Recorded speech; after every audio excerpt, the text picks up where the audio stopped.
ప్రతి సంవత్సరం ఆవకాయ కలుపుకున్న తర్వాత ఈ సమయం కోసం ఎంతమంది వెయిట్ చేస్తుంటారో కమెంట్ చేయండి. ఎప్పటిలాగే ఈ సంవత్సరం కూడా మా ఇంట్లో ఆవకాయ పచ్చడి అందరికీ నచ్చింది. ఎవరైనా ఈజీగా పర్ఫెక్ట్ టేస్ట్ వచ్చేలాగా ఎలా చేయాలో చూపిస్తున్నాను. మీరు కూడా ఈ కొలతలతో ఇంట్లో చేయండి. సంవత్సరం అంతా ఆవకాయని ఎంజాయ్ చేయండి. మనకి ఆవకాయ కలుపుకోవడానికి కావాల్సిన మెంతులు, ఉప్పు, ఆవాలు, మనం పౌడర్ చేసుకోవడానికి కావలసిన మిక్సీ జార్, ఆవకాయ కలుపుకోవడానికి కావలసిన పాత్రలు, ఎండలో అరగంట నుంచి గంట పాటు బాగా డ్రై చేసుకోవాలి. ఇప్పుడు ఈ మెంతులని 2 టేబుల్ స్పూన్ల మెంతులు వీటిని దోరగా వేయించుకోవాలి. లో ఫ్లేమ్లో దోరగా వేయించుకొని వీటిని చల్లారడానికి ఒక పక్కన పెట్టుకోవాలి. ఇప్పుడు ఆవాలు మిక్సీ జార్లో వేసుకొని మెత్తగా పౌడర్ చేసుకొని ఒక బౌల్లో తీసుకుందాం. ఇప్పుడు ఇదే మిక్సీ జార్లో మెంతులు కూడా వేసుకొని ఇలా చక్కగా మెత్తటి పౌడర్లా చేసుకొని పక్కన పెట్టుకుందాం. మామిడికాయలు, పుల్లటి కాయలు, కేజీన్నర కాయలు తీసుకున్నాను. ఇక్కడ మాకు ఇవే కాయలు దొరుకుతాయి. సో నేను టేస్ట్ చూసి పుల్లటి కాయలు తీసుకున్నాను. మీరు చిన్న రసాలైనా లేదా గులాబీలైనా మీకు దొరికితే అవైలబుల్గా ఉంటే అవి తీసుకోండి.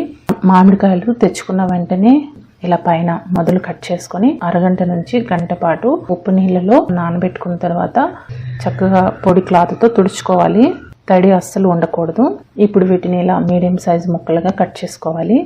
ఈ పెంకు పైన ఇలా తెల్లటి పొర సన్నగా ఉంటుంది. ఈ తెల్లగా ఉన్న పొర తీసుకోవాలి, లేదంటే మనం పచ్చడి తినేటప్పుడు ఈ పొర నోటికి అడ్డుపడుతుంది. అందుకని కంపల్సరీగా తీసుకోవాలి.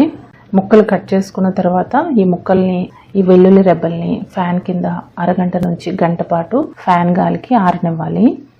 మామిడి ముక్కలు కొలుచుకోవడానికి ఇక్కడ ఒక మీడియం సైజు బౌల్ తీసుకుంటున్నాను. అందరి దగ్గర ఇలాంటి కప్పు అవైలబుల్గా ఉంటుంది కాబట్టి నేను ఒక కప్పు కొలతల్లో చూపిస్తున్నాను. ఈ బౌల్తో మనం ఇప్పుడు కొలుచుకుందాం ముక్కల్ని. కప్పుకి ఇలా నిండుగా వచ్చేలాగా ముక్కల్ని తీసుకోవాలి. ఈ కప్పుతో 4 కప్పుల ముక్కలు కొలుచుకున్నాము. ఏదైనా కప్పు కొలతైనా లేదా గిన్నె అయినా గ్లాస్ కొలతైనా తీసుకోండి. అలా తీసుకుంటే మనకి కొలతలు అనేవి పర్ఫెక్ట్గా వస్తాయి. ఇప్పుడు ఇదే కప్పుతో 1 కప్పు నూనె తీసుకోవాలి. పల్లి నూనె అయినా నువ్వుల నూనె అయినా తీసుకోండి. ఆవకాయ బాగుంటుంది, టేస్ట్ బాగా వస్తుంది. నేను ఇక్కడ పల్లి నూనె తీసుకున్నాను. 1 కప్పు నూనె తీసుకొని ఇందులో 1 టీ స్పూన్ పసుపు వేసుకొని బాగా కలుపుకొని ఈ మామిడికాయ ముక్కల్లో నూనె మొత్తాన్ని వేసుకోవాలి. వేసుకున్న తర్వాత ఒకసారి బాగా కలుపుకొని ఈ ముక్కల్ని పక్కన పెట్టుకుందాం. ఇలా ముక్కలకి నూనె పెట్టించడం వల్ల ఎన్నాళ్ళున్న ఆవకాయ నిల్వ బాగా ఉంటుంది, ముక్క మెత్తపడకుండా ఉంటుంది. అందుకని ఇలా ముందు ఆయిల్ వేసుకొని కలుపుకోవాలి.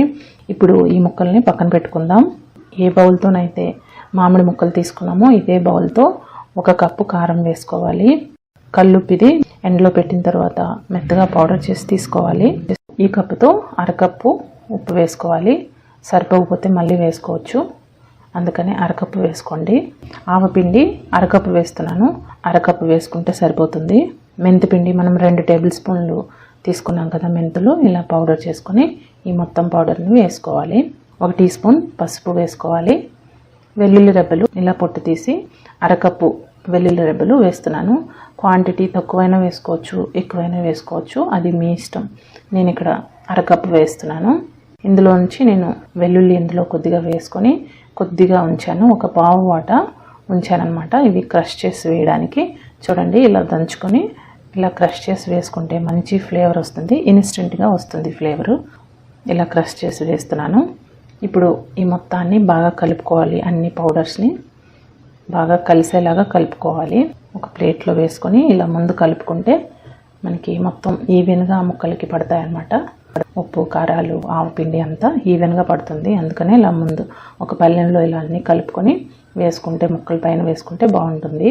చూడండి, ఇప్పుడు ఈ మొత్తం ఇలా కలుపుకున్నాం కదా, ఈ కలిపిన పౌడర్ని ముక్కల పైన వేసుకోవాలి. ముక్కల పైన వేసుకున్న తర్వాత మొత్తం ప్రతి ముక్కకి బాగా పట్టే వరకు బాగా కలుపుకోండి. ఆయిల్ కూడా వేసుకున్నాం కదా, ఈ అడుగులో ఉంటుంది, అంతా కలిసేలాగా కలుపుకోండి. చూడండి, ఇలా కలుపుకున్నాం కదా. ఇలా కలుపుకున్న తర్వాత చివరిగా ఇంకొక 1/2 కప్పు ఆయిల్ పైనుంచి ఇలా వేసుకోండి. మనం ఫస్ట్ 1 కప్పు వేసాము, ఇది 1/2 కప్పు నూనె. ఇలా కరెక్ట్గా ఈ మెజర్మెంట్స్తో చేయండి, చాలా రుచిగా వస్తుంది ఆవకాయ. అసలు నో డౌట్ అనమాట.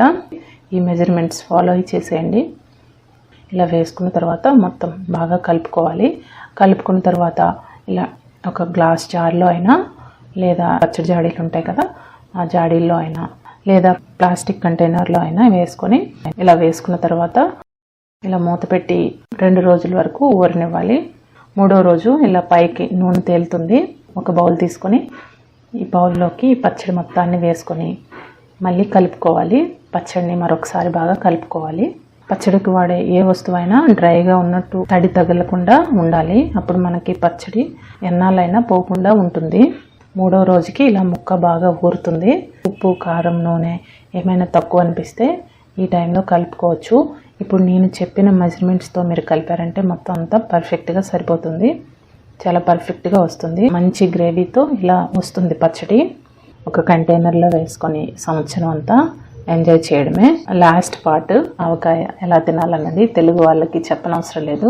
పచ్చడి కలిపిన గిన్నెలో వేడి వేడి అన్నం వేసుకొని ముద్దపప్పు కాస్త నెయ్యి పైనుంచి వేసి కలుపుకొని చక్కగా ఎంజాయ్ చేయడమే. ఎంత బాగుంటుందో కదా.